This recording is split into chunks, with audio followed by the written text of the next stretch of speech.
ಆಕಾಶವಾಣಿ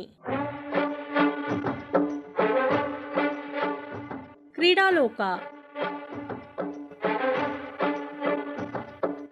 ಸಾಪ್ತಾಹಿಕ ಕ್ರೀಡಾ ಸಂಚಿಕೆ.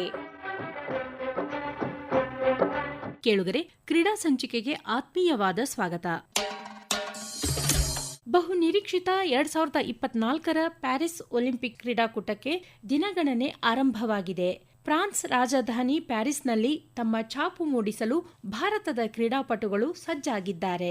ಕಳೆದ ಬಾರಿ ಟೋಕಿಯೋ ಒಲಿಂಪಿಕ್ಸ್ನಲ್ಲಿ ಭಾರತ ಒಟ್ಟು 7 ಪದಕಗಳನ್ನು ಗೆದ್ದು ಇತಿಹಾಸ ನಿರ್ಮಿಸಿತ್ತು. ಇದು ಒಲಿಂಪಿಕ್ ಕ್ರೀಡಾಕೂಟದಲ್ಲಿ ಭಾರತೀಯ ಆಟಗಾರರ ಅತ್ಯುತ್ತಮ ಸಾಧನೆಯಾಗಿತ್ತು. ಇದೀಗ ಪ್ಯಾರಿಸ್ ಒಲಿಂಪಿಕ್ಸ್ನಲ್ಲಿ ಇನ್ನೂ ಹೆಚ್ಚಿನ ಪದಕಗಳ ನಿರೀಕ್ಷೆ ಇದೆ. ಬನ್ನಿ, ನಮ್ಮ ಇಂದಿನ ಕಾರ್ಯಕ್ರಮದಲ್ಲಿ 2024ರ ಪ್ಯಾರಿಸ್ ಒಲಿಂಪಿಕ್ ಕ್ರೀಡಾಕೂಟದಲ್ಲಿ ಭಾರತ ವಿಷಯದ ಕುರಿತು ಚರ್ಚೆಯನ್ನ ಕೇಳೋಣ. ಭಾಗವಹಿಸುವವರು ಒಲಿಂಪಿಯನ್ಗಳಾದ ಹಾಕಿಪಟು ಅರ್ಜುನ್ ಹಾಲಪ್ಪ ಹಾಗೂ ಅಥ್ಲೀಟ್ ಪ್ರಮೀಳಾ ಅಯ್ಯಪ್ಪ. ಕಾರ್ಯಕ್ರಮವನ್ನು ನಡೆಸಿಕೊಡುವವರು ಕ್ರೀಡಾ ಪತ್ರಕರ್ತರಾದ ನಸೀರ್ ಸಜಪ್ಪ. ಹಲೋ, ನಮಸ್ಕಾರ. ನಾನು ಕ್ರೀಡಾ ಪತ್ರಕರ್ತ ನಸೀರ್ ಸಜಪ್ಪ. ನಮ್ಮ ಇವತ್ತಿನ ಚರ್ಚಾ ವಿಷಯ 2024ರ ಪ್ಯಾರಿಸ್ ಒಲಿಂಪಿಕ್ಸ್ನಲ್ಲಿ ಭಾರತ. ಚರ್ಚೆಯಲ್ಲಿ ನಮ್ಮ ಜೊತೆ ಒಲಿಂಪಿಯನ್ಗಳಾದ ಪ್ರಮೀಳಾ ಅಯ್ಯಪ್ಪ ಹಾಗೂ ಅರ್ಜುನ್ ಹಾಲಪ್ಪ ಅವರು ಭಾಗವಹಿಸ್ತಾ ಇದ್ದಾರೆ.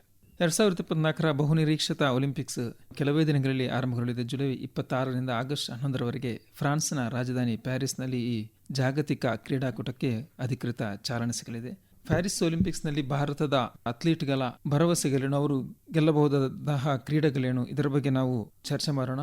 ಕಳೆದ ಬಾರಿ ಭಾರತಕ್ಕೆ 7 ಮೆಡಲ್ಗಳು ಲಭಿಸಿತು. ಈ ವರ್ಷ ನಿರೀಕ್ಷೆಗಳು ಜಾಸ್ತಿ ಆಗಿದೆ. ಭಾರತದ ಒಂದು ಗೋಲ್ಡನ್ ಪೀರಿಯಡ್ ಎನ್ನಬಹುದಂತಹ ಈ ವರ್ಷ ಹಲವು ಪದಕಗಳನ್ನು ಗೆಲ್ಲಬಹುದಂತಹ ನಿರೀಕ್ಷೆ ಇದೆ. ಈ ಬಗ್ಗೆ ಪ್ರಮೀಳಾ ಅಯ್ಯಪ್ಪ ಅವರೇ, ನೀವೇನು ಹೇಳ್ತೀರಿ? ಈ ವರ್ಷ ನಮಗೆ ಯಾವ ಕ್ರೀಡೆಗಳಲ್ಲಿ ಪದಕ ಲಭಿಸಬಹುದು? ಯಾರ ಮೇಲೆ ಹೆಚ್ಚಿನ ಭರವಸೆ ಇದೆ? ನಿಮ್ಮ ಅನಿಸಿಕೆ ಏನು? ಲಾಸ್ಟ್ ಟೈಮ್ ನಾವು 7 ಮೆಡಲ್ಸ್ ಅನ್ನು ಗೆದ್ದಿದ್ದೀವಿ. ಈ ಸಲ we are expecting much better than that. ಯಾಕೆಂದರೆ every one has work towards it. Olympics ಅಂದರೆ 4 ಇಯರ್ಸಿಗೆ ಒಂದ್ಸಲ ಬರೋದು. Every one would have given they life to that this thing. ಅಥ್ಲೆಟಿಕ್ಸಲ್ಲಿ ನಾನು ಹೇಳ್ಬೋದು ಅಂದರೆ ಇವಾಗ ನಮ್ಮದು ಫೇಮಸ್ ನೀರಜ್ ಚೋಪ್ರಾ ಇದ್ದಾರೆ. So any 1 medal is expected from him. Avinash Sable ಇವಾಗ ರೀಸೆಂಟ್ ಆಗಿ ನ್ಯಾಷನಲ್ ರೆಕಾರ್ಡ್ ಮಾಡಿದ್ರು ಸ್ಟಿಪಲ್ ಚೆಸ್ ಅಲ್ಲಿ. So yes, if we finish 1 in 5th it's a great achievement ಅಂತ ಹೇಳ್ಬೋದು. ಮತ್ತೆ Jyothi Yarraji, she is the first women hurdler to qualify for Olympics. ಅವರು ಸಹ ಅಷ್ಟೇ ಫೈನಲ್ಸಿಗೆ ಬಂದರೆ that is a great achievement from her. Okay, ಹಾಕಿಯಲ್ಲೂ ಕೂಡ ನಮಗೆ ಈ ವರ್ಷ ಎಕ್ಸ್ಪೆಕ್ಟೇಷನ್ ಇದೆ ತುಂಬ. ಅಂದರೆ ಲಾಸ್ಟ್ 42 ವರ್ಷಗಳ ನಂತರ ಅವರು ಬ್ರಾನ್ಸ್ ಮೆಡಲ್ ಗೆದ್ದಿರೋದು. ಸಹಜವಾಗಿ ಈ ವರ್ಷನೂ ಕೂಡ ಅವರು ಮೆಡಲ್ ಗೆಲ್ಲುವಂಥ ಎಲ್ಲ ಸಾಧ್ಯತೆಗಳಿವೆ. ನಿಮ್ಮ ಅನಿಸಿಕೆ ಏನು? ಮೊದಲನೇದಕ್ಕೆ ಥ್ಯಾಂಕ್ ಯು ಪ್ರೋಗ್ರಾಮಿಂಗ್ ಕರೆದಿದ್ದಕ್ಕೆ. I think hockey wise compare ಮಾಡಿದ್ರೆ ಅಫ್ಕೋರ್ಸ್ ಲಾಸ್ಟ್ ಟೈಮ್ ಗೆದ್ದಿರೋದ್ರಿಂದ ಎಕ್ಸ್ಪೆಕ್ಟೇಷನ್ ಜಾಸ್ತಿ ಇದೆ. 1 in 3 ವಿ ಕ್ಯಾನ್ ಎಕ್ಸ್ಪೆಕ್ಟ್. ಇವತ್ತಿನ ಫಾರ್ಮ್ಯಾಟ್ ಪ್ರಕಾರ ನೋಡಿದ್ರೆ I think hockey wise 1 in semifinal ಬರಲಿಕ್ಕೆ ಪಾತ್ವೇ ಬಹುದು ಈಸಿ ಇದೆ. ಬಿಕಾಸ್ ಕ್ವಾರ್ಟರ್ ಫೈನಲ್ಸ್ ಇರೋದ್ರಿಂದ ಒಂದು ಒಳ್ಳೆ ದಿನ ಅವತ್ತು ಚೆನ್ನಾಗಿ ಆಡಿದ್ರೆ ನಾವು ಎನಿ ಬಿಗ್ ಟೀಮ್ಸ್ ಆಗಲಿ ಚಿಕ್ಕ ಟೀಮ್ ಆಗಲಿ ಅವತ್ತೊಂದು ಒಳ್ಳೆ ಪರ್ಫಾರ್ಮೆನ್ಸ್ ಕ್ರಿಯೇಟ್ ಆಗೋ ಚಾನ್ಸಸ್ ಜಾಸ್ತಿ ಇದೆ. But performance wise ranking wise India gradually past 10 yearsಯಿಂದ ಇಂಪ್ರೂವ್ ಆಗಿರೋದ್ರಿಂದ ಎಕ್ಸ್ಪೆಕ್ಟೇಷನ್ ಜಾಸ್ತಿ ಇದೆ. ಬಿಕಾಸ್ ಲಾಸ್ಟ್ ಬ್ರಾನ್ಸ್ ಗೆದ್ದಿರೋದ್ರಿಂದ. ಬಟ್ ಹಾಗೂ ಟೀಮ್ ಪ್ರಕಾರ ನೋಡಿದ್ರೆ I think experience wise last Olympic 4 ವರ್ಷ ಸರ್ಕಲ್ ತಗೊಂಡ್ರೆ I think Indian team is quite competitive. Pro ಲೀಗಲ್ಲಿ 4th place. Last Asian Games ಆಗಲಿ, ಏಷ್ಯನ್ ಚಾಂಪಿಯನ್ಶಿಪ್, ಏಷ್ಯಾ ಕಪ್ಪಲ್ಲೆಲ್ಲ ಅವ್ರು ಗೆದ್ದಿದ್ದಾರೆ. ಆದರೆ ಪ್ರೋ ಲೀಗನ್ನು ನೋಡುವಾಗ ಅಂದರೆ ಜಾಗತಿಕ ಮಟ್ಟದ ಕ್ರೀಡಾಕೂಟ ಆಗಿರೋದ್ರಿಂದ ಅವರು ಸ್ವಲ್ಪ ಬ್ಯಾಕ್ವರ್ಡ್ ಆಗಿದ್ದಾರೆ ಅನ್ನೋ 100% ನೀವು ಹೇಳೋದು ಕರೆಕ್ಟೇ. ಬಟ್ ಅದಕ್ಕೆ ಕೋಚಿಂಗ್ ಸ್ಟ್ರಕ್ಚರ್ ಆಗಲಿ, ಅವ್ರದ್ದು way of approaching Olympics, general ಆಗಿ any team sports, specially individual ಸ್ಪೋರ್ಟೇ ಇರ್ಬೋದು, ಯಾರೂ Olympic 6 months down the line, 1 year down the line ಯಾರು ಎಕ್ಸ್ಪೋಸ್ ಮಾಡ್ಲಿಕ್ಕೆ ಇಷ್ಟಪಡಲ್ಲ. ಹೊಸ ಹುಡುಗರನ್ನ ಆಡಿಸ್ತಾರೆ, ಟೆಕ್ನಿಕಲ್ ಪಾಯಿಂಟ್ ಇರ್ತದೆ, ಟ್ಯಾಕ್ಟಿಕಲ್ ಪಾಯಿಂಟ್ ಇರ್ತದೆ, ಎಕ್ಸ್ಪೋಸ್ ಮಾಡ್ಲಿಕ್ಕೆ ಇಷ್ಟಪಡಲ್ಲ. ಅದು ಒಂದು ಪಾಯಿಂಟ್ಲೇ ಇರ್ಬೋದು. But over all FIS pro league ranking wise ತೊಗೊಂಡ್ರೆ ಕೆಳಗಡೆ ಕಾಣ್ತೀವಿ. ಬಟ್ ಪಾಯಿಂಟ್ಸ್ ವೈಸ್ ಕಂಡ್ರೆ 25 points, 26 ಬೆಲ್ಜಿಯಂ ಉಂಟು, 28, 29 ಅರ್ಜೆಂಟೀನಾ ಉಂಟು, ನೆದರ್ಲ್ಯಾಂಡ್ಸ್ 31 ಉಂಟು, ಆಸ್ಟ್ರೇಲಿಯಾ 34 ಉಂಟು. ದರ್ ಇಸ್ ತುಂಬ ಡಿಫರೆನ್ಸ್ ಏನಿಲ್ಲ. ಬಟ್ ಓವರ್ ಆಲ್ 1-2 ಮ್ಯಾಚಸ್ ಇದೆ. ಬಟ್ ಐ ಥಿಂಕ್ ನಮ್ಮದು ಒಳ್ಳೊಳ್ಳೆ ರಿಸಲ್ಟ್ ಬಂದಿದೆ. ಆಸ್ಟ್ರೇಲಿಯಾ ಜೊತೆ ಗೆದ್ದಿದ್ದಾರೆ, ಹಾಲೆಂಡ್ ಜೊತೆ ಗೆದ್ದಿದ್ದಾರೆ, ಬೆಲ್ಜಿಯಂ ಜೊತೆ ಗೆದ್ದಿದ್ದಾರೆ, ಟಾಪ್ ನೇಷನ್ ಜರ್ಮನಿ ಜೊತೆ ಗೆದ್ದಿದ್ದಾರೆ. So consistency wise is there, but result wise ಕಂಡಿಲ್ಲ. ಬಟ್ ಐ ಹೋಪ್ ಅದೊಂದು ಎಕ್ಸ್ಪೆರಿಮೆಂಟ್ ಅಂತ ಅನಿಸುತ್ತೆ. ಬಿಕಾಸ್ ಟೀಮಲ್ಲಿ ಒಳಗಡೆ ಏನು ಡಿಸ್ಕಷನ್ ಆಗುತ್ತೆ ಇಟ್ ಇಸ್ ಅವ್ರಿಗೆ ಗೊತ್ತಿರುತ್ತೆ. But I think fingers crossed at least medal expect ಮಾಡ್ಬೋದು ನನ್ನ ಪ್ರಕಾರ. ಐ ಥಿಂಕ್ ಗೋಲ್ಡ್ ಆದರೆ ತುಂಬ ಒಳ್ಳೆಯದು. DD ಅವರೇ ಪ್ರಮೋಟ್ ಮಾಡಿದರು, ಎಕ್ಸ್ಪೆಕ್ಟಿಂಗ್ 9th ಅಂತ ಇವಾಗ ರೀಸೆಂಟಾಗಿ. I hope it goes on well fingers cross bronze ಬರೋ ಚಾನ್ಸಸ್ ಜಾಸ್ತಿ ಇದೆ. ಲಾಸ್ಟು ಒಲಿಂಪಿಕ್ಸ್ ಬಂದಮೇಲೆ ಅವ್ರದ್ದು ಎಕ್ಸ್ಪೆಕ್ಟೇಷನ್ ಜಾಸ್ತಿನೇ ಬರುತ್ತೆ, ಅಂದರೆ ಅವರ ಆಟದ್ದು ಕೂಡ ಜಾಸ್ತಿ ಆಗುವಂಥದ್ದು. ಅದನ್ನು ಬಿಟ್ಟು ಹಾಕಿ ಅಥವಾ ಅಥ್ಲೆಟಿಕ್ಸ್ ನಮಗೆ ಟು ಫಾರ್ ಅಂದರೆ ಎಕ್ಸ್ಪೆಕ್ಟ್ ಮಾಡೋದು. ನೀರಜ್ ಚೋಪ್ರಾ ಅವ್ರ ಮೇಲೆ ತುಂಬ ಭರವಸೆ ಇದೆ.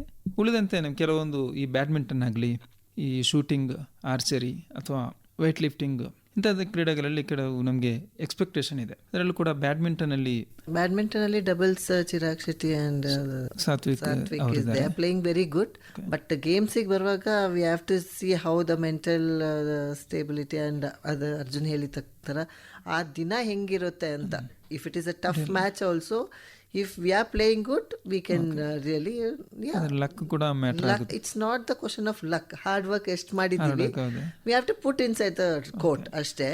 That's what, we shouldn't get scared or anything. Opponent ididalla as compare madidre badminton is doing very good. ಅಂದ್ರೆ ಅದೇ ಈ ವರ್ಷ ಅವರು ಮ್ಯಾಡ್ರಿಡ್ ಓಪನ್ will come ಅಲ್ವಾ. ಅಂದರೆ ಅದೇ ಮ್ಯಾಡ್ರಿಡ್ ಓಪನ್ ಮತ್ತು ಫ್ರೆಂಚ್ ಓಪನಲ್ಲಿ ಈ ವರ್ಷನೇ ಅವ್ರು ಗೆದ್ದಿರೋದು. ಮತ್ತು ಇಂಡಿಯಾ ಓಪನ್ ಮತ್ತು ಮಲೇಷ್ಯಾ ಓಪನಲ್ಲಿ ಅವರು ರನ್ನರ್ ಅಪ್. ಸೊ ಹಾಗಾಗಿ ಅವ್ರ ಮೇಲೆ ತುಂಬ ಎಕ್ಸ್ಪೆಕ್ಟೇಷನ್. ಮತ್ತು PV ಸಿಂಧು ಕೂಡ ಇದ್ದಾರೆ. ಅವರು ಈ ವರ್ಷ ಸ್ವಲ್ಪ ಹಿನ್ನಡೆ ಅನುಭವಿಸಿದ್ದಾರೆ. ಕೆಲವೊಂದು ಟೂರ್ನಮೆಂಟ್ಗಳಲ್ಲಿ ಅವರು ಫೈನಲ್ ಕೂಡ ಬಂದಿಲ್ಲ, ಕೆಲವೊಂದು ಫಸ್ಟ್ ರೌಂಡಲ್ಲೇ ಇದಾಗಿದ್ದಾರೆ. ಸೊ ಅವ್ರ ಮೇಲೆ ಎಕ್ಸ್ಪೆಕ್ಟೇಷನ್ ಇದ್ದೇ ಇದೆ, ಯಾಕಂದರೆ ಅವರು 2 ಒಲಿಂಪಿಕ್ಸ್ಗಳಲ್ಲಿ ಅವರು ಮೆಡಲ್ ಗೆದ್ದಿರೋದು. ಸೊ ಸಹಜವಾಗಿ ಅವ್ರ ಮೇಲೆ ಇದ್ದೇ ಇರುತ್ತೆ. ಸೊ ಜನರಲ್ ಆಗಿ ಅದೇ ನೀವು ಟ್ಯಾಲಿ ವೈಸ್ ತೊಗೊಂಡ್ರೆ ಇಂಡಿಯಾ ಸಿಂಗಲ್ ಡಿಜಿಟಲ್ ಇದೆ ಲಾಸ್ಟ್ ಒಲಿಂಪಿಕ್ಸ್. ಇವಾಗ ಶೂಟಿಂಗ್ ನಂಬರ್ಸ್ ಇನ್ಕ್ರೀಸ್ ಆಗಿರೋದ್ರಿಂದ athletics there is a potential at least 2-3 medal chances ಇರೋದ್ರಿಂದ the number should increase. Double digit ಹೋಗೋ ಚಾನ್ಸಸ್ ಜಾಸ್ತಿ ಇದೆ. ಅಂದರೆ ಫಸ್ಟ್ ಟೈಮ್ ಹಿಸ್ಟ್ರಿ. ಅದಕ್ಕೆ ಹೇಳ್ತಿರೋದು ಎಕ್ಸ್ಪೆಕ್ಟೇಷನ್ ಇದೆ, ಪೊಟೆನ್ಷಿಯಲ್ ಇದೆ. ಎಕ್ಸ್ಪೆಕ್ಟೇಷನ್ ಇದೆ, ಪೊಟೆನ್ಷಿಯಲ್ ಇದೆ. ಆ ಡೆಲಿವರಿ ಮಾಡೋದು ಗಿವನ್ ಡೇ.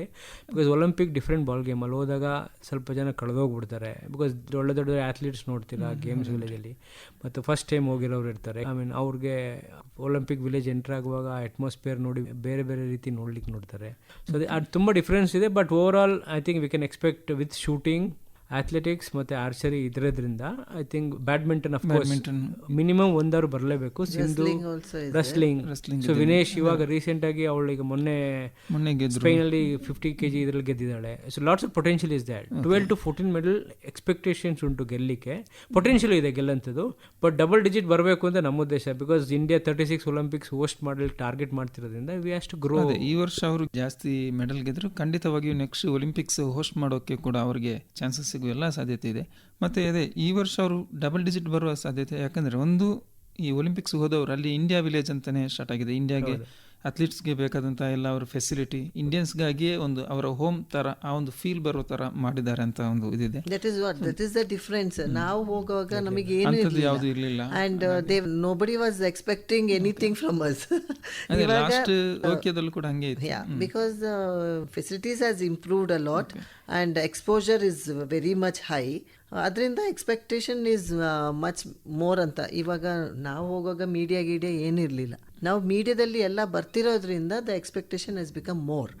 ಇವಾಗ ನಾವು ಲಾಸ್ಟ್ 10 years ಇಂದ ನೋಡ್ತಾ ಇದ್ರೆ what we are expecting, we are getting more medals than that ಅಲ್ವಾ.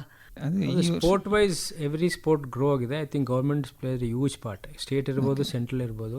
ಇನಿಷಿಯೇಟಿವ್ ಪ್ರಮೇಲೆ ಹೇಳಿದಾಗೆ ಚಿಕ್ಕದಾಗಿಲ್ಲ. ಈಗ ಸಪ್ರೇಟ್ ಒಂದು ವಿಲೇಜ್ ಥರ ಮಾಡಲಿಕ್ಕೆ ಇಂಡಿಯನ್ ವಿಲೇಜ್, ನಿಮ್ಮ ಸಪ್ರೇಟ್ ಫಿಸಿಯೋ ಆಗಿರ್ಬೋದು ಅಥವಾ ಟ್ರೈನರ್ಸ್ ಆಗಿರ್ಬೋದು. ಈಗ ಟಾಪ್ಸ್ ಅಂತ ಪ್ರೋಗ್ರಾಮ್ ಆಗ್ತಿದೆ. ಆ ಸ್ಕೀಮ್ ನಿಮಗೆ before 4 year circle programme government help ಮಾಡೋಂಥದ್ದು ತುಂಬ ಆಗಿದೆ. ಅದಕ್ಕೆ ಎಕ್ಸ್ಪೆಕ್ಟೇಷನ್ ಇರೋದ್ರ ಜೊತೆಗೆ media is played a huge part. ಸ್ಪೋರ್ಟ್ಸ್ನ ಪ್ರಮೋಟ್ ಮಾಡಲಿಕ್ಕೆ ನೋ ಡೌಟ್, ಅದ್ರ ಕ್ವಶನ್ಸ್ ಇಲ್ಲ. ಬಟ್ ಎಂಡ್ ಪಾಯಿಂಟಲ್ಲಿ ರಿಸಲ್ಟ್ ಮಾಡಬೇಕು. ಅದು ಮನುಷ್ಯನೇ ಮಾಡಬೇಕು, ಅಥ್ಲೀಟೇ ಮಾಡಬೇಕು. So it take some time ಅಂತ ಹೇಳಲಿಕ್ಕಾಗಲ್ಲ. On that day deliver. Expectation is always good, but pressure ಇದ್ದೇ ಇರುತ್ತೆ. ಅದಕ್ಕೆ you can't run away as an athlete. You have to face it. ಅದರಿಂದ ಹೊರಗಡೆ ಹೋಗ್ಲಿಕ್ಕೆ ಆಗಲ್ಲ. ಖಂಡಿತ. ಯಾಕಂದರೆ ಅಥ್ಲೀಟ್ಗಳಿಗೆ ಅವರಿಗೆ ಇಂಟರ್ನ್ಯಾಷನಲ್ ಟೂರ್ನಿ ಅಂದಮೇಲೆ ಸ್ವಲ್ಪ ಪ್ರೆಷರ್ ಜಾಸ್ತಿನೇ ಇರುತ್ತೆ. ಈ ಇಂಟರ್ನ್ಯಾಷನಲ್ ಪಾಲ್ಗೊಂಡವರು ಇದ್ದಾರೆ ಈ ವರ್ಷ. ಅದರಲ್ಲೂ ಕೂಡ ಬಾಕ್ಸಿಂಗಲ್ಲಿ Lovlina Borgohain last year medal ಗೆದ್ದವರು ಇದ್ದಾರೆ. PV ಸಿಂಧು ಮೆಡಲ್ ಗೆದ್ದವರು. ಹಂಗೆ ತುಂಬ ಮಂದಿ. ಈಗ ಹಾಕಿ ಟೀಮಲ್ಲೂ ಕೂಡ ಅವರು ಲಾಸ್ಟ್ ಮೆಡಲ್ ಗೆದ್ದವರು. ಸೊ ಅವ್ರಿಗೆ ಆ ಪ್ರೆಷರನ್ನು ಮೇಂಟೈನ್ ಮಾಡುವ ಇದಿರುತ್ತೆ. ಅದೇ ಅವರಿಗೆ ಎಕ್ಸ್ಪೋಜರ್ ಸಿಕ್ಕಿರೋದ್ರಿಂದ ಅಷ್ಟು ಪ್ರೆಷರ್ ಇರಲ್ಲ ಅಂತ ಅನ್ಸುತ್ತೆ. ಇವಾಗ ಪ್ರೆಷರ್ ಇದ್ರೂ it doesn't matter them, they will be ready to face it ಅಂತ. ಬಾಕ್ಸಿಂಗಲ್ಲಿ ಕೂಡ ಈ ವರ್ಷ ಸ್ವಲ್ಪ ಜಾಸ್ತಿನೇ ಮೆಡಲ್ ಸಿಗಬಹುದು ಅಂತ ಒಂದು ಲವ್ಲಿನಾ ಬೋರ್ಗೊಹೈನ್, ನಿಖಾತ್ ಝರೀನ್ ಇದ್ದಾರೆ. ಮತ್ತು ರೆಸ್ಲಿಂಗಲ್ಲಿ ಕಾಮನ್ ಆಗಿ ವರ್ಲ್ಡ್ ಲೆವೆಲಲ್ಲಿ ಅದು ಆ ಒಂದು ಲೆವೆಲ್ ಜಾಸ್ತಿನೇ ಇದೆ. ಹಾಗಾಗಿ ಮೆಡಲ್ ಗೆಲ್ಲುವ ಸಾಧ್ಯತೆ ಇದೆ. ಬಜರಂಗ್ ಪುನಿಯಾ ಇಲ್ಲದಿದ್ದರೂ ಕೂಡ ಬೇರೆ ರೆಸ್ಲರ್ಸ್ ಕೂಡ ಭಾರತಕ್ಕೆ ಮೆಡಲ್ ತಂದು ಕೊಡುವಂಥ ಎಲ್ಲ ಇದಿದೆ. ಅದರಲ್ಲೂ ಕೂಡ ವಿನೇಶ್ ಫೋಗಾಟ್ ತುಂಬ ಇದರಲ್ಲಿದ್ದಾರೆ. ಒಟ್ಟಾರೆ ಈಗ ಭಾರತ ಪಾರ್ಟಿಸಿಪೇಟ್ ಮಾಡ್ತಾ ಇರೋದು 16 ಕ್ರೀಡೆಗಳಲ್ಲಿ. ಎಲ್ಲ ಕ್ರೀಡೆಗಳಲ್ಲಿ ನಮಗೆ ಇದು ಮಾಡಲಿಕ್ಕೆ ಆಗಲ್ಲ. ಟೋಟಲ್ 32 ಕ್ರೀಡೆಗಳಿದ್ರು ಕೂಡ ಟೋಟಲ್ ಇದು ಮಾಡುವಾಗ ಖಂಡಿತವಾಗಿ ಡಬಲ್ ಡಿಜಿಟ್ ಬರಬಹುದು ಅಂತಹ ಒಂದು ಓಪು ಜಾಸ್ತಿನೇ ಇದೆ. ಮತ್ತು ಕರ್ನಾಟಕಕ್ಕೆ ಈ ವರ್ಷ ಪದಕ ಬರುವ ಸಾಧ್ಯತೆ ಇದೆ. ಈ ಬಗ್ಗೆ ಏನು ಹೇಳ್ತೀರಿ? ಬರಬೇಕು ಅಂತ ನಮ್ಮ ಅನಿಸಿಕೆ. Because last Olympic hockey point of view ಹೇಳಬೇಕು ಅಂದರೆ ಸುನೀಲ್ ಲಾಸ್ಟ್ ಮಿನಿಟಲ್ಲಿ ಡ್ರಾಪ್ ಆಗಿದ್ದು that is part and parcel of sport. ಅದು ಹೇಳಲಿಕ್ಕಾಗಲ್ಲ, ಆಸ್ ಅ ಟೀಮ್ ಹೇಳ್ತೀನಿ. ಬಟ್ ಇವತ್ತಿನ ಡೇಟಿಗೆ ಕಂಪೇರ್ ಮಾಡಿದ್ರೆ 2020ಗೂ 24ಗೂ ಐ ಥಿಂಕ್ ಕರ್ನಾಟಕದ ಅಟ್ಲೀಸ್ಟ್ ಒಂದು ಮೆಡಲ್ ಬರಬೇಕು ಅನ್ನೋದು ಉದ್ದೇಶ. ಅದರಲ್ಲಿ ಪ್ರಮುಖವಾಗಿ ಅದಿತಿ ಅಶೋಕ್ ಗಾಲ್ಫಲ್ಲಿ ಲಾಸ್ಟ್ ಇಯರ್ ಮೆಡಲ್ ಬಂತು. ಆ ಒಂದು ಇದರಲ್ಲಿ ಇದ್ದಾಗ ಲಾಸ್ಟ್ ಮೂಮೆಂಟ್ 2 ಶಾಟಲ್ಲಿ ಏನೋ ಅವರು ಮೆಡಲ್ ತಪ್ಪಿಸ್ಕೊಂಡಿದ್ದು 4th ಪ್ಲೇಸ್ಗೆ ಬಂದರು. ಸೊ ಡೆಫಿನೆಟ್ಲಿ ಈ ವರ್ಷ ಅವ್ರ ಮೇಲೆ ತುಂಬ ಹೋಪ್. ಅದು ಕೂಡ ಗಾಲ್ಫಲ್ಲಿ ಇಂಡಿಯಾದಲ್ಲಿ ತುಂಬ ದೂರ ಇಟ್ಟಿರುವಂತಹ ಕ್ರೀಡೆ. ಅದೇ ನಾವು ಇವಾಗ ಮೀಡಿಯಾದವರಿಗೂ ಏನು ಹೇಳೋದಂದ್ರೆ ತುಂಬ ಹೈಪ್ ಮಾಡಿಬಿಟ್ಟು ಅವ್ರನ್ನ ಪ್ರೆಷರ್ ಮಾಡಬಾರ್ದು ಅಂತ. Yes, we have to give all the importance to them.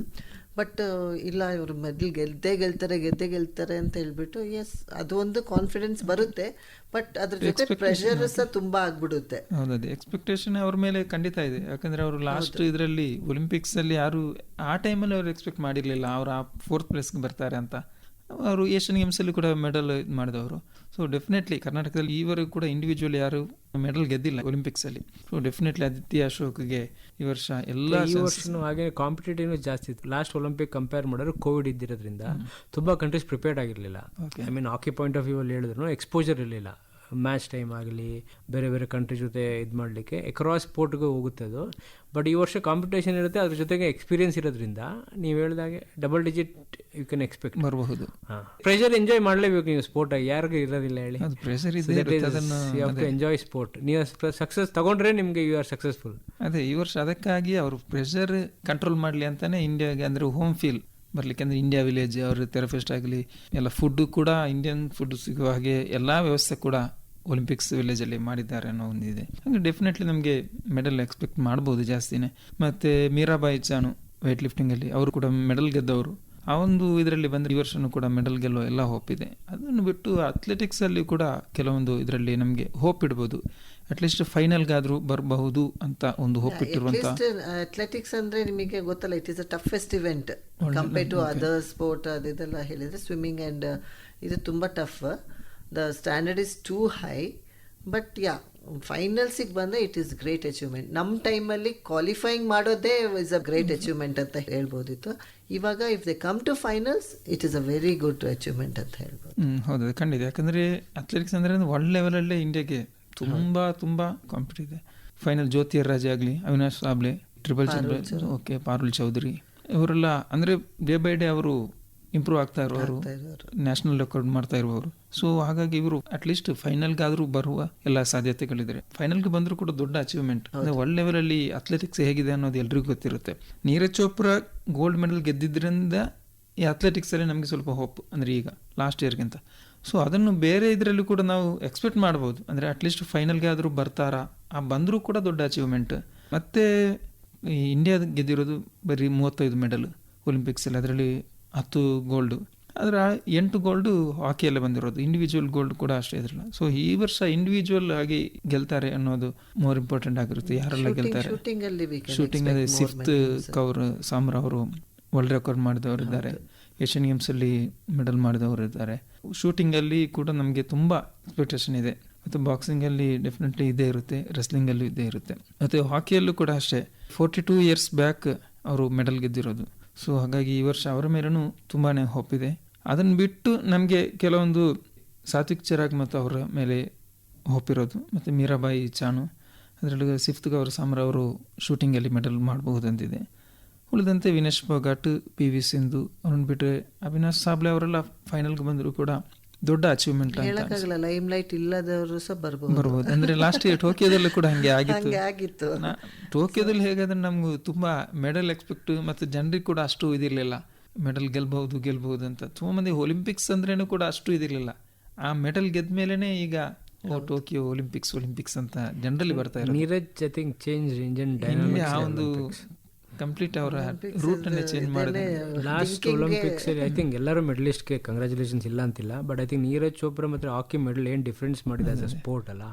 I mean Neeraj Chopra globally ಅಥ್ಲೆಟಿಕ್ಸ್ಗೆ ಆಸ್ ಅ ಕಂಟ್ರಿ ದೊಡ್ಡ ಅಚೀವ್ಮೆಂಟ್ ಅದು, ಫೇಸ್ ಆಫ್ ಅಥ್ಲೆಟಿಕ್ಸ್ ಅಂತ ಹೇಳಿ. ಬೋಲ್ಟ್ ಆದಮೇಲೆ I think popularity wise athletics ಅಲ್ಲಿ I think Neeraj has taken completely change ಮಾಡಿದಂತಹ ಒಂದು ದಿಕ್ಕನ್ನೇ ಬದಲಿಸ್ತಾರೆ ಅಂತ ಹೇಳ್ತಾವಲ್ಲ, ಅದನ್ನು ಮಾಡಿದವರು ನೀರಜ್ ಚೋಪ್ರಾ. ಮತ್ತು ವುಮೆನ್ಸ್ ಹಾಕಿ ಟೀಮ್ ಕೂಡ ಅಷ್ಟೇ. ಹೌದು, 40 years ಅಲ್ಲಿ ಮೆಡಲ್ ಗೆಲ್ಲದವರು ಲಾಸ್ಟ್ ಇಯರ್ ಅಷ್ಟು ಸಾಧನೆ ಮಾಡಿ ಬಲಿಷ್ಠ ತಂಡಗಳನ್ನು ಮಣಿಸಿ ಅವರು ಬ್ರಾನ್ಸ್ ಮೆಡಲ್ ಮಾಡ್ತಾರೆ ಅಂದಮೇಲೆ, ಅದು ಕೂಡ ವುಮೆನ್ಸ್ ಟೀಮ್ ಕೂಡ ಅವರು 4th ಪ್ಲೇಸ್ಗೆ ಬಂದರು. ಅವರು ಕೂಡ ಲಾಸ್ಟ್ ಮೂಮೆಂಟಲ್ಲಿ ಅವರು ಮೆಡಲ್ ತಪ್ಪಿಸಿದ್ದಾರೆ. ಈ ವರ್ಷ ಅವ್ರು ಬಂದಿಲ್ಲ, ಪರವಾಗಿಲ್ಲ. ಆದರೆ ಲಾಸ್ಟ್ ಇಯರ್ದ ಸಾಧನೆ ಏನಿದೆ ಅದು ಈ ಹಾಕಿ ಆಗಲಿ ಅಥ್ಲೆಟಿಕ್ಸ್ ಕಂಪ್ಲೀಟ್ ಇಂಡಿಯಾದ ಒಂದು ಜನರಿಗೆ, ಈಗ ಕ್ರಿಕೆಟ್ ಫೇವರ್ ಆಗಿರುವ ಇಂಡಿಯಾದಲ್ಲಿ ಈ ಅಥ್ಲೆಟಿಕ್ಸ್ ಮತ್ತು ಹಾಕಿ ಇಂಥದ್ದೆಲ್ಲ ಮೇಲೆ ಬರೋದೇ ಒಂದು ಅದ್ಭುತ. ಅದರಲ್ಲೂ ಕೂಡ ಈ ಬಾಕ್ಸಿಂಗು, ವೇಟ್ ಲಿಫ್ಟಿಂಗು ಅಂಥದ್ದು ಕೂಡ ತುಂಬ ನಮಗೆ ಇಂಡಿಯನ್ಸ್ಗೆ ಅಂದರೆ ಅದು ಜಾಸ್ತಿ ಆ ಒಂದು ದಿಕ್ಕನ್ನೇ ಬದಲಿಸಿದಂತೂ ಟೋಕಿಯೋ ಒಲಿಂಪಿಕ್ಸ್. ಸೊ ಡೆಫಿನೆಟ್ಲಿ ಈ ವರ್ಷ ಜಾಸ್ತಿ ಮೆಡಲ್ ಆಗ್ಬೋದು ಅನ್ನೋ ಒಂದು ಭರವಸೆ ಇದೆ.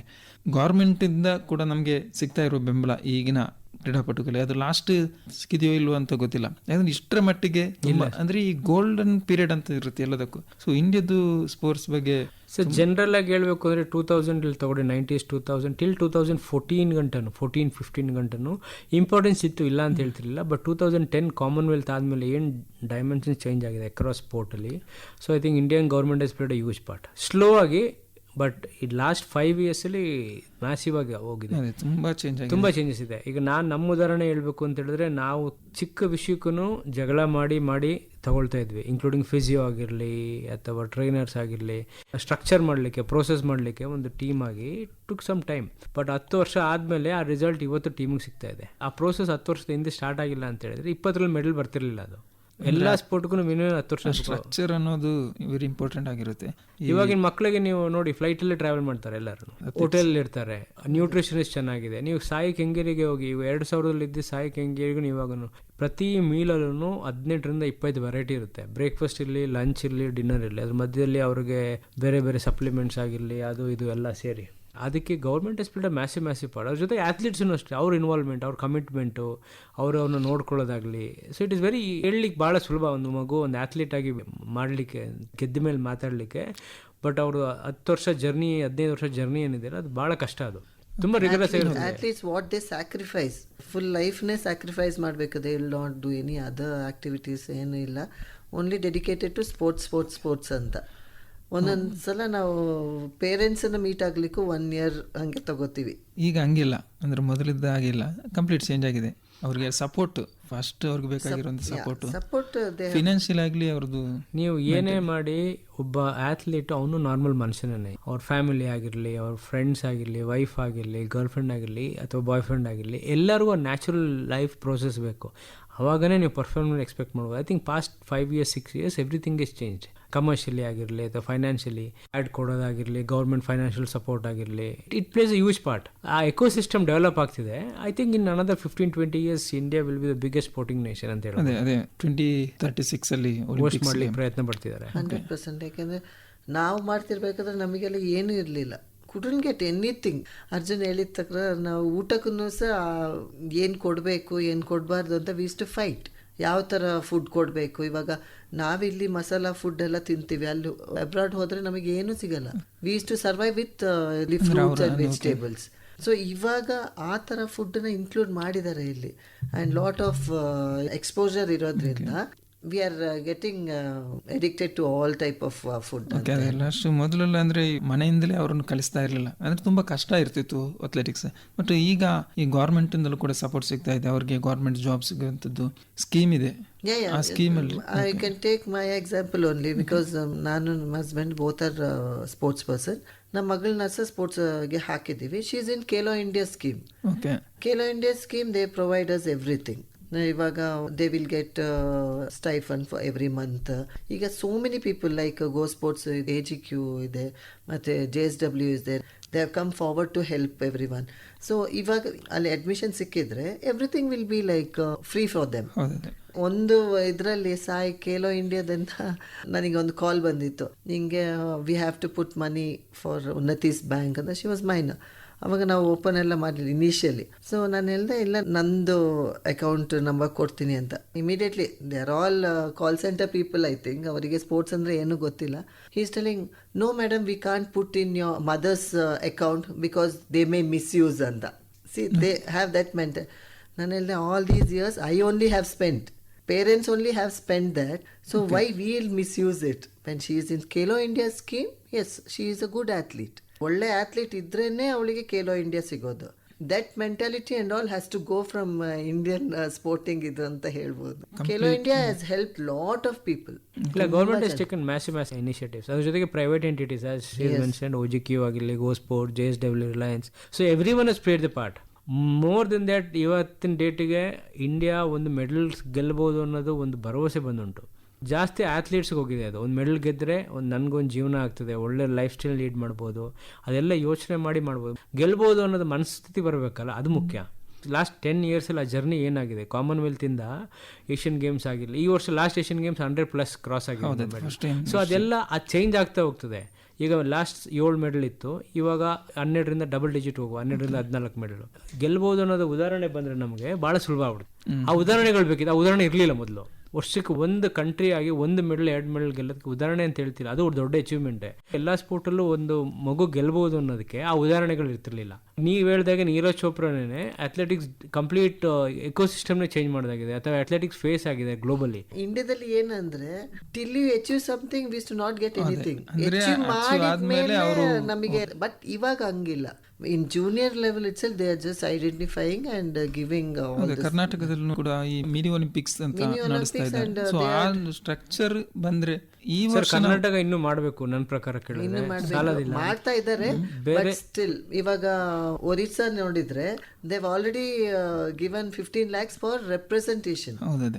ನೀವು ಯಾಕೆ ಹೇಳ್ತಿದ್ದಾರೆ ಅಂತ ಹೇಳಿದ್ರೆ, ಒಂದು ಫ್ಯಾಮಿಲಿ, ಒಂದು ತಂದೆ ತಾಯಿಗಳು, ಒಂದು ಮಗು ಸ್ಪೋರ್ಟ್ಸ್ ಅಲ್ಲಿ ಏನೇ ಅಚೀವ್ ಮಾಡಬೇಕು ಅಂತ ಹೇಳಿದ್ರೆ ಆರ್ಗನೈಸೇಷನ್ ಆಗಲಿ, ಒಂದು ಅಥ್ಲೀಟ್ ಆಗಲಿ 10-12 ವರ್ಷ ಮಿನಿಮಮ್ ಬೇಕು. ಆ ಮಗು ಅಥವಾ ತಂದೆ ತಾಯಿಗಳ ಮಕ್ಕಳದು ಕರಿಯರ್, ಓದೋ ಎಜುಕೇಷನ್, ನೀವು ಅಕಸ್ಮಾತ್ 22 ವರ್ಷದಲ್ಲಿ ಅಲ್ಲೂ ಇಲ್ಲ ಇಲ್ಲೂ ಇಲ್ಲ ಅಂತ ಎಲ್ಲಿ ಹೇಳ್ತಾರೆ, ಏನಿರಲ್ಲ. ಅದಕ್ಕೆ ಆ ಸಿಸ್ಟಮ್ ಬಿಲ್ಡ್ ಮಾಡಬೇಕು ಅಂತ ಹೇಳಿದ್ರೆ ಫೈನಾನ್ಷಿಯಲಿ ಸ್ವಲ್ಪ ಸಪೋರ್ಟ್ ಮಾಡಬೇಕು. ಅದ್ರ ಜೊತೆಗೆ ಫೈನಾನ್ಷಿಯಲಿ ಅಂದರೆ ಅವ್ರಿಗೆ ದುಡ್ಡು ಕೊಡಿ ಅಂತ ಹೇಳ್ತಿಲ್ಲ, ಅವ್ರಿಗೆ ಎಜುಕೇಷನ್ಗಾಗಿರಲಿ ಒಂದು ಚಿಕ್ಕದಾಗಿ ಒಂದು ಜಾಬ್ ಗ್ಯಾರಂಟಿನೋ, ಅಥವಾ 15-20 ವರ್ಷ ಆದಮೇಲೆ, ಅಥವಾ ಅವ್ರಿಗೆ ಫೈನಾನ್ಷಿಯಲ್ ಸ್ಮಾಲ್ ಬೆನಿಫಿಟ್ಸ್ ಗ್ರೋ ಆಗುವಾಗ ಮಕ್ಕಳಿಗೆ ಹೆಲ್ಪ್ ಮಾಡಲಿಕ್ಕೆ. ಇವತ್ತಿನ ಡೇಟ್ಗೆ ಎಲ್ಲ ಅಚೀವ್ ಮಾಡಿದವರು ಜಾಸ್ತಿ ಮಿಡಲ್ ಕ್ಲಾಸ್ ಮತ್ತು ಬಡ ಕುಟುಂಬದಿಂದ ಬಂದವ್ರೆ. ಆ ಪಾರ್ಟಲ್ಲಿ ನೋಡಿದ್ರೆ I think government has played a part. ನಾನು ಇಲ್ಲಿ ಸ್ಟೇಟ್ ಗೌರ್ಮೆಂಟ್ ಹೇಳಿದ್ರೆ ಇನ್ನೂ ತುಂಬ ದೊಡ್ಡದಾಗಿ ಮಾಡಬೇಕು. ಖಂಡಿತ ಈ ವರ್ಷ ನಾವು ಮೆಡಲ್ ಹೋಪ್ ಇಡೋಕೆ ಕಾರಣ ಅಂದರೆ ಲಾಸ್ಟ್ ಇಷ್ಟು ವರ್ಷದಿಂದ ಬಂದಿರೋ ಆ ಸ್ಟ್ರಕ್ಚರ್, ಆ ಬೆಳವಣಿಗೆ ಇದೆಯಲ್ಲ, ಅದು ಈ ಏಷ್ಯನ್ ಗೇಮ್ಸ್ ಎಲ್ಲ ರಿಫ್ಲೆಕ್ಟ್ ಆಗಿದೆ ನಮಗೆ. ಸೊ ಹಾಗಾಗಿ ಈ ವರ್ಷ ನಮಗೆ ಜಾಸ್ತಿನೇ ಮೆಡಲ್ ಬರಬಹುದು ಅನ್ನೋಂಥ ಹೋಪ್ ಇರೋದು. ಸೊ ಈ ವರ್ಷ ಅದೇ ಟೋಟಲ್ ಇಂಡಿಯನ್ಸ್ 113 ಮಂದಿ ಪಾಲ್ಗೊಳ್ತಾ ಇರೋದು. ಲಾಸ್ಟ್ ಇಯರ್ಗಿಂತ ಸ್ವಲ್ಪ ಕಮ್ಮಿನೇ ಇದೆ, ಸ್ವಲ್ಪ ಇನ್ನೂ ಕೂಡ ಜನ ಕ್ವಾಲಿಫೈ ಆಗ್ಬೋದು ಅಂತ ಆ ಒಂದು ಭರವಸೆ ಇದೆ. ಸೊ ಡೆಫಿನೆಟ್ಲಿ ನಮಗೆ ಇದು ಮ್ಯಾಟ್ರ್ ಆಗಲ್ಲ ಎಷ್ಟೇ ಅದ್ರ ಜನ ಎಷ್ಟು ಬರ್ತಾರೆ ಅಂತ. ಒಲಿಂಪಿಕ್ಸ್ ವಿಲೇಜಲ್ಲಿ ಅವ್ರು ಹೇಗೆ ಮಾಡ್ತಾರೆ, 113 ಮಂದಿ ಆದರೂ ಕೂಡ ಅದರಲ್ಲಿ ಒಂದು 10% ಆದರೂ ಕೂಡ 13 ಮೆಡಲ್ ಪಕ್ಕನೇ ಬಂತು. ಸೊ ಹಾಗಾಗಿ ನಮಗೆ ಈ ಸ್ಟ್ರಕ್ಚರನ್ನು ನಾವು ಯೂಸ್ ಮಾಡಿ ಅವರು ಹೇಗೆ ಮೆಡಲ್ ಗೆಲ್ತಾರೆ ಅನ್ನೋದು ತುಂಬ ಇಂಪಾರ್ಟೆಂಟ್ ಆಗುತ್ತೆ. ಗೌರ್ಮೆಂಟ್ ಈಗಲೂ ಕೂಡ ತುಂಬ ವರ್ಷದಿಂದ ಅವರು ಸಪೋರ್ಟ್ ಮಾಡ್ತಾನೆ ಇದ್ದಾರೆ. ಅದನ್ನು ಈ ವರ್ಷ ಅವರಿಗೆ ರಿಫ್ಲೆಕ್ಟ್ ಆಗ್ಬೋದು ಅನ್ನೋ ಒಂದು ಭರವಸೆ ಇದೆ. ಉಳಿದಂತೆ ಕೆಲವೊಂದು ಆಗ್ಬೋದು ಅಂತೆಲ್ಲ ಆಗುತ್ತೆ, but people also should have patience ಅಲ್ವಾ. ಇವಾಗ ಮೆಡಲ್ ಗೆಲ್ತಾರೆ ಅಂತ ಫುಲ್ ಹೋಪಲ್ಲಿ ಇರ್ತಾರೆ. Maybe that day it was not her or his day, she or he couldn't get a medal ಸಿಕ್ಕಿಲ್ಲ ಅಂತ ಶುಡಂಟ್ ಅವ್ರನ್ನ ಎಷ್ಟು ಮೇಲೆ ಎತ್ಕೊಂಡು ಹೋಗಿದ್ರಿ ಹಂಗೆ ಕೆಳಗೆ ಹಾಕ್ಬಾರ್ದು. ಇಲ್ಲಿನ ಸಮಸ್ಯೆ ಅದೇ ಅಂದ್ರೆ ಇಲ್ಲ ಸಮಸ್ಯೆ ಅಂದ್ರೆ ನೀವು ತಿಳ್ಕೊ. ಉದಾಹರಣೆ ನಿಮಗೆ ಎದುರುಗಡೆ ತಗೊಳ್ಳಿ, ಕ್ರಿಕೆಟ್ ಚಿಕ್ಕ ಎಕ್ಸಾಂಪಲ್. ಇವಾಗ 50 ಓವರ್ ಫಾರ್ಮೆಟ್ ಅಲ್ಲಿ ಫೇವರೇಟ್ ಇಂಡಿಯಾನೇ ಇದೆ, ಕರೆಕ್ಟಾ? ಗಿವನ್ ಡೇ ಆಸ್ಟ್ರೇಲಿಯಾ ಚೆನ್ನಾಗಿ ಆಡೋರು ಗೆದ್ರು. T20 ಇವಾಗ ರೀಸೆಂಟ್ ಆಗಿ ಆಗಿದ್ರಲ್ಲಿ ಗೆದ್ರು. Given day city sport is such that ಏನು ಗ್ಯಾರಂಟಿ ಇಲ್ಲ, ಎಫರ್ಟ್ ಇರ್ತದೆ, ಇಲ್ಲ ಅಂತ ಹೇಳ್ತಿಲ್ಲ. 100% ಎಫರ್ಟ್ ಇದ್ರೆ ಸಕ್ಸಸ್ ಆಗೇ ಆಗುತ್ತೆ, ಇಲ್ಲ ಅಂತಿಲ್ಲ. ಒನ್ ಗಿವನ್ ಡೇ ಹೇಳಲಿಕ್ಕಾಗಲ್ಲ ಯಾವತ್ತೂ. ಎನಿ ಗಿವನ್ ಡೇ ಯಾರು ಬೇಕಾದ್ರೆ ಸೋಲ್ಬೋದು, ಯಾರು ಬೇಕಾದ್ರೆ. ಲಾಸ್ಟ್ ಒಲಿಂಪಿಕ್ ಹಾಕಿಲಿ ಹೇಳ್ತೀನಿ, ಆಲ್ರೆಂಡ್ ರೆಗ್ಯುಲರ್ ಆಗಿ ಸೆಮಿಫೈನಲ್ಸ್ ಆಡೋಂಥ ಟೀಮ್ ಸೆಮಿಫೈನಲ್ಸೇ ಬರಲಿಲ್ಲ. ಎಕ್ಸ್ಪೆಕ್ಟ್ ಮಾಡ್ತೀರಾ? ಅನ್ಎಕ್ಸ್ಪೆಕ್ಟೆಡ್ ಅದೆಲ್ಲ. ಸೊ ಅದಕ್ಕೆ sport is such that Olympic ಅಂತ ಫೋರಮ್ ಅಲ್ಲಿ ಒಬ್ಬೊಬ್ಬರ ಮೋಟಿವೇಶನ್ ಯಾವ ಲೆವೆಲ್ಗೆ ಹೋಗುತ್ತೆ ಅಂತ ಹೇಳಲಿಕ್ಕಾಗಲ್ಲ. Every one will put effort. ಅವ್ರದ್ದು ಫುಲ್ ಲೈಫೇ ಅವ್ರು ಇದು ಮಾಡ್ತಾರೆ ಅಲ್ಲಿ. ಆ್ಯಂಡ್ ಅಲ್ಲಿ ಇವೆಂಟಿಗೆ ಹೋಗಿದ ಮೇಲೇನು they will put they full effort. ನಾವಿಲ್ಲಿ ಕೂತ್ಕೊಂಡು ಅಯ್ಯೋ ಹಂಗೆ ಓಡಬೇಕಿತ್ತು, ಹಂಗೆ ಹೊಡಿಬೇಕಿತ್ತು, ಆ ಗೋಲ್ನ ಹಂಗೆ ತಡಿಬಹುದಿತ್ತು. We can comment very easily. ಅಲ್ಲಿ ಹೋಗಿ ಆಡೋರಿಗೆ ಗೊತ್ತಾಗೋದು ಅದೆಷ್ಟು ಇದು ಅಂತ. That day would have not been his day. ಅದೇ ಜನರ ಎಕ್ಸ್ಪೆಕ್ಟೇಷನ್ ಜಾಸ್ತಿ ಆದಾಗ ಈಗ ಜಾವ್ಲಿನ್ ಥ್ರೋನೇ ತಗೊಳ್ಳಿ, ಅವತ್ತು ವಿಂಡ್ ಸ್ಪೀಡ್ ಉಲ್ಟಾ ಇದ್ದರೆ ನೀವೇನು ಮಾಡ್ತೀರಾ?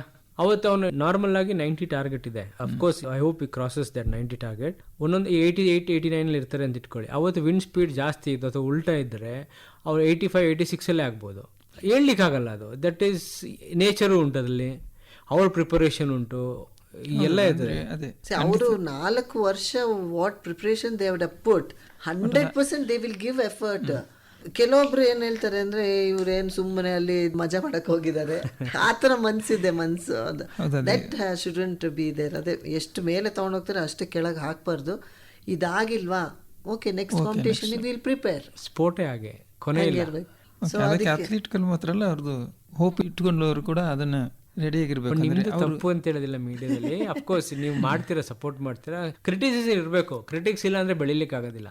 ಒಬ್ರು ಯಾರೋ ಸರಿ ಇಲ್ಲ, ತಪ್ಪಾಗಿದೆ ಅಂತ ಹೇಳಿಲ್ಲ ಅಂತ ಹೇಳಿದ್ರೆ ಮುಂದೆ ಬೆಳಿಲಿಕ್ಕೆ ಆಗೋದಿಲ್ಲ. ಅದನ್ನ ರೆಡಿ ಆಗಿರ್ಬೇಕು ಏನೇ ಆಗಲಿ.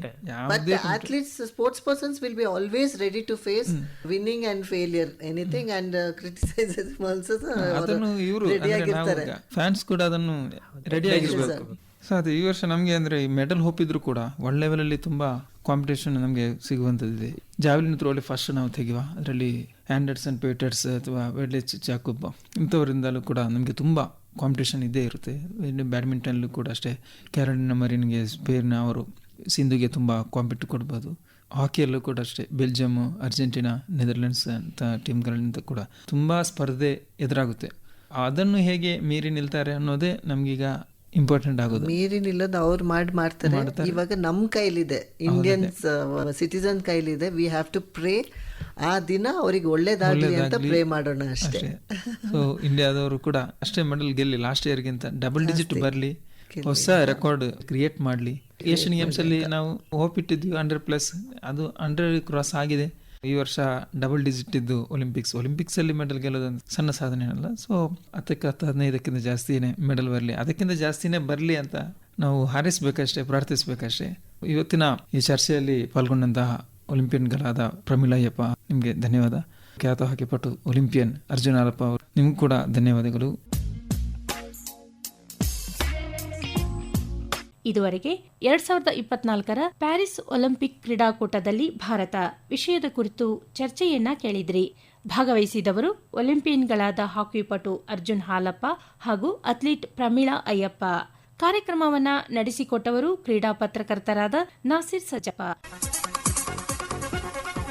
ಸಾಪ್ತಾಹಿಕ ಕ್ರೀಡಾ ಸಂಚಿಕೆ ಕ್ರೀಡಾಲೋಕ ಕಾರ್ಯಕ್ರಮ ಕೇಳಿದ್ರಿ. ಪ್ರಸ್ತುತಿ ಫ್ಲೋರಿನ್ ರೋಷ್.